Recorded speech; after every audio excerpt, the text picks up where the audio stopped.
Hey guys, welcome back to today's video. Today is Tuesday, February 20th, 2024, and today we are going to be talking about the 2024 Electoral College nightmare.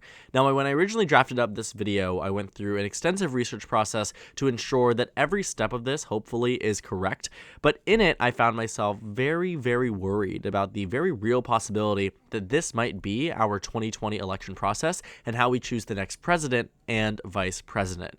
The 2024 election is one that I think many Americans are quite frankly tired of. They're tired of President Biden, they're tired of President Trump, they want new candidates, but the primaries speak for themselves. The primary voters simply don't want that. And on this side of the aisle, when you take a look at the 2024 election at face value, the one thing that I think every American wants to avoid is an electoral college tie, something that has never happened in United States history, but has a very good chance of happening in this upcoming election, but I would not say and go so far as to saying that it is likely to happen. But in this scenario, we are going to be unpacking and diving into some of the battleground states that are the most important in this election cycle by a mile. States that you are going to see Democrats and Republicans spend over $500 million, if not more, on just advertisements alone in these few battleground states. Now, to kick off this map, we are going to characterize all of the states that we know are safe blue and safe red, so we don't waste any time talking about any unnecessary states when it comes down to this type of reality in which we reach a 2024 election map that I think the average American voter would just be exceptionally, turned off by. And so as we get through this map, please allow me to characterize all these states. I'm going to uncharacterize some of the safe states, but pretty much just go through this with one stroke of the brush, hopefully, across these competitive and non-competitive states. Now, when we're looking at the 2024 electoral map, one thing you might notice is that it looks very, very similar to the 2020 presidential election and even the 2016 presidential election.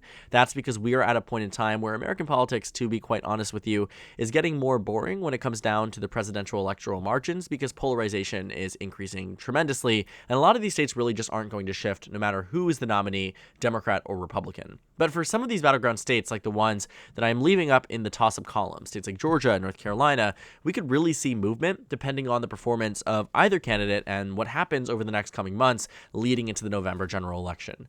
But for the sake of this thought experiment and potential reality that we are faced with in the 2024 election, let's start characterizing some of these states and realizing just generally too amongst ourselves that, you know what, this might actually happen in 2024. Now, taking a look at some of the preliminary election data, the numbers really just don't look super strong for President Biden really anywhere you're looking. Whether it's Michigan or Pennsylvania or Nevada or Arizona, practically all of the swing states, if not all of them, have Donald Trump in a lead, and that's something that you simply don't want happening. When you look at the 2024 election cycle, though, what you will find is that Donald Trump performs better in some regions of the country than he does in others. For instance, in Pennsylvania, Biden is up by 0.3, he's nearly tied in Wisconsin, and Trump leads by 4 to 5 points in Michigan. But in states like North Carolina and Georgia, you're seeing somewhere around a 7 to 8 point advantage for President Trump. Clearly, some parts of the country are more happy with Trump than they are with President Biden, and you really start to see that displayed in these battleground polls that are very important at predicting our elections and will be crucial in understanding this electoral map. And so looking at some of these early numbers, states like Nevada too, which have Trump up by 7, and Arizona, which have Trump up by 5, and North Carolina, which has Trump up by 8, and Georgia, which has Trump up by 7, there is a situation in which we could see Donald Trump win these states, and that brings him to 268 electoral votes. Remember, 270 are needed to win. Now, the interesting thing about the state of Nebraska and Maine is that they get to vote in terms of congressional districts and an at-large delegation. In Maine's 2nd district, I've already characterized it as a Republican state or district here, but Nebraska's 2nd is a little bit more up in the air. Now, the Omaha region here in Nebraska has been rapidly getting bluer, but Republicans had the liberty of redistricting this district that saved them the House seat in 2022 and might honestly save them in the 2024 presidential. They made it about 3 to 4 points more Republican, and if the swing that we're seeing across the country in favor of Donald Trump relative to Joe Biden actually happens in a district like Nebraska, well, he loses the district to Donald Trump. And so that brings Donald Trump to 269. And as I was saying, Joe Biden has been doing better in states like Wisconsin and Pennsylvania. Down less than a point in Wisconsin and up a point in Pennsylvania. Michigan's the real only outlier here, but the decreased numbers here in terms of Biden and Trump support tell me that there are a lot of undecideds that ultimately will break in favor of Joe Biden, just as they did for Gretchen Whitmer back in 2022. And so where does that bring us? A map and an electoral college tie. 269 to 269. And so now this is something that I don't think is also too far out of reality. It stemmed very much in the 2020 election results, 2016 election results, and 2012 election results, when we saw Wisconsin, Michigan, and Pennsylvania all go to President Obama by 5 points or more across these states. In 2016, states like Arizona and Georgia and North Carolina were significantly more conservative than Pennsylvania, Michigan, and Wisconsin, all of which Donald Trump won by less than a point in that election. He won Arizona by 4, Georgia by over 5, and North Carolina by roughly 4 as well. And then in 2020, Joe Biden flipped the state to Wisconsin, Michigan, and Pennsylvania, and his margin in any of the 3 states was larger than Joe Biden's margin in Georgia. Donald Trump won North Carolina. Joe Biden won the state of Arizona, but again, by a narrow margin, less than Wisconsin, Michigan, and Pennsylvania. The only real outlier here is Nevada, but we have seen some heavy movement, and honestly, the polls speak for themselves in showing us that President Biden has lost a lot of support in this state. And so really, this 269 to 269 map isn't that unfounded, which scares me, because that brings us to our next situation as to how we see a decision made in an electoral college tie.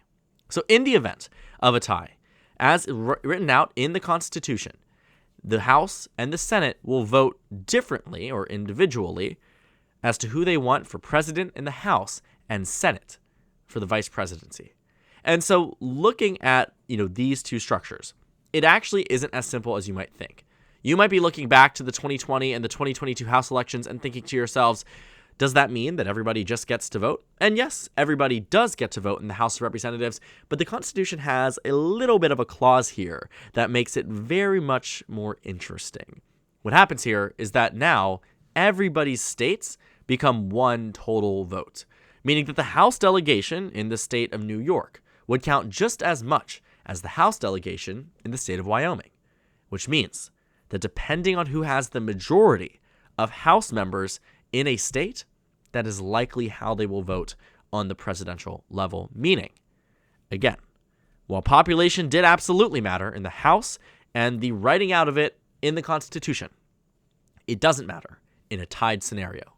And so looking at our House map here, this is the current delegation of the 2022 House elections based on the majority party in each state.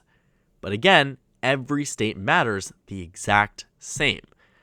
Single state districts, North Dakota, South Dakota are equivalent to California and New York, which means in order to elect a president, you need a majority of the 50 states. And if there is no majority, if it ties again and again and again, it will continue on and so forth. And you might be thinking, okay, is this dictated by the 2022 House elections? And the answer is no. They are dictated by the elections that were held alongside the presidential, meaning that the 2024 election in the House of Representatives will dictate how this composition goes. But given where we are in redistricting, Republicans probably are going to get North Carolina. Based on where Democrats are spending most of their efforts, they might be able to pick up Arizona. But besides that, our House map here is pretty clear. Republicans have the advantage, and because of gerrymandering on both sides, we aren't likely to see much movement outside of North Carolina and Arizona. Even then, though, Arizona could have a Republican majority in terms of the House delegation. And so what that would bring us to is a Republican victory, a Donald Trump victory, in the House of Representatives, 27 to 22, with a split and even delegation in the state of Minnesota. Now, this isn't counting for any potential defective votes. But one thing we know about the House versus the Senate is that there are far more defective votes in the Senate than there are the House, because reelection bids are so separated. 6 years versus 2. Any Republican that would vote for Joe Biden on the presidential level, even if they wanted it to go that way, would be faced with a primary challenger a year and a half later and probably would lose. And so there is no electoral incentive for any of the Republicans, or quite frankly, Democrats in the House to vote for anybody besides their candidate, which means Donald Trump likely ends up winning there. But the vice presidency is now decided by the U.S. Senate. Forget what happens on the House map, and honestly, I don't even think they would consider who the House chooses. The Senate now moves into a consideration as to who they want to back in the 2024 election. Democrat Kamala Harris or Donald Trump's vice president. And the reason why I have 10 toss-ups here is because a lot of these states, we really just don't know how they're going to go, or when it comes down to who's representing them, we also don't know how they're going to go. You see, looking at our Senate map here, based on our current estimations of who's going to win each seat, we have Jon Tester up in Montana. Most recently, that's a new change from my last prediction. We have Tammy Baldwin up in Wisconsin, Elisa Slotkin up in Michigan, Bob Casey up in Pennsylvania, Sherrod Brown up in Ohio. Let me go ahead and switch these colors here because more indicative of what the entire state would vote like. Right, looking at Arizona, we're probably going to see Ruben Gallego win there. We're probably going to see Catherine Cortez Masto win her race there. Or not Catherine Cortez Masto, Jackie Rosen, she's up in 24. But that brings us to 49 to 49. With Ted Cruz's victory in Texas practically secure here that it's going to be seemingly a tie as to who people are going to vote for. But because West Virginia has been picked up by the Republican Party, it becomes more of a struggle to see how some of these states are going to go. And so looking at, actually, let me go ahead and characterize Georgia right now because we're seeing Democrats win there. These last two states, Maine and Alaska, really aren't going to dictate much, but you might see Democrats move a little bit over in favor of, so these Republicans move over in favor of Kamala Harris out of this idea that they want to back the candidate they had previously. And so Maine, you have Susan Collins, Lisa Murkowski, you have in Alaska, I could see a reality in which they choose Kamala Harris because they don't like Donald Trump or whoever he chooses for the vice presidency. I think looking at our map here, Kamala Harris could see a pathway to the vice presidency, even if it means going through some of the Republican states. But as you can see based on the numbers, it doesn't always require that. Looking at our map here, Democrats would be relying nearly entirely on a and a Democratic victory in the U.S. Senate. And I don't think that's too far off from reality. I do think you are going to see Democrats win in a state like Ohio based on what we are seeing with the numbers today. It will be exceptionally close, but I think Sherrod Brown could have the upper hand. In Montana, I also think Jon Tester, based on the numbers we are seeing today, also has the ability to win there. But in a state like Maine, for instance, with Susan Collins, I don't think she chooses Trump's VP nominee. I don't think Lisa Murkowski does either, especially if Trump was chosen by the House of Representatives, which might be a decision they simply do not approve of.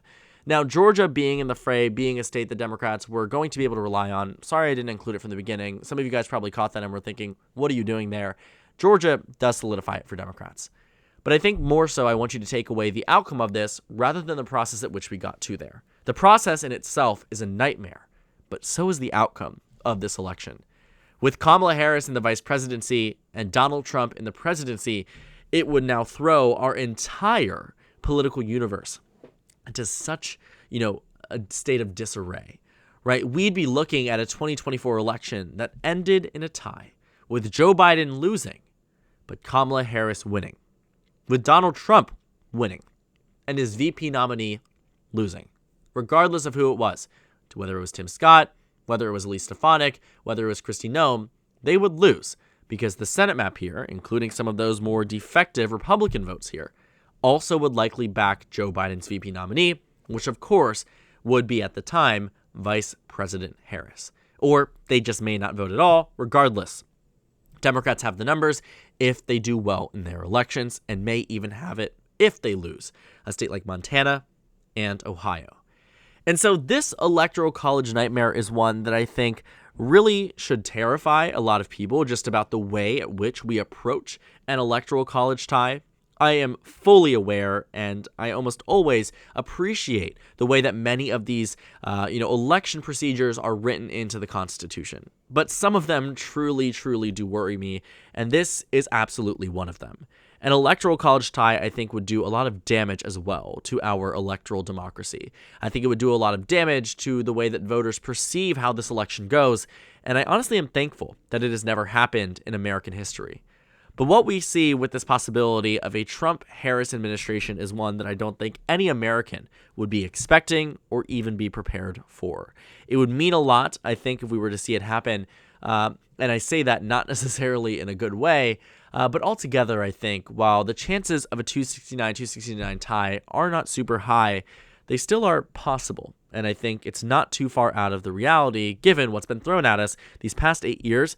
That would be the perfect way to end a rematch election between President Biden and President Trump. It'll be interesting to watch. We will see if this happens. I honestly am praying to you guys that it does not. I don't think this is the way to solve an election or to finish one, but if that is the will of the American public, that is the will of the American public. We will see, though, over the next coming months what changes are to be made in this map. I'll be making a video sometime in the coming week about how we get to a tie besides the way that I've given you in different circumstances, based on what Republicans are predicting, based on Democrats are predicting, and I think it'll be quite interesting and a fun watch if you're interested. So I will see you guys in the next one. I want to say thank you guys so much for watching this video, and make sure to comment down suggestions below, subscribe to, or not subscribe, follow the Instagram and Twitter, and join the Discord in the bottom left corner of the screen. On the top right, there is a video that you can watch, and then a playlist for the 2024 presidential elections, videos that I've been making for quite some time now. Again, thank you guys so much for watching, and I pray that this reality is not the one we face on November 5th, 2024.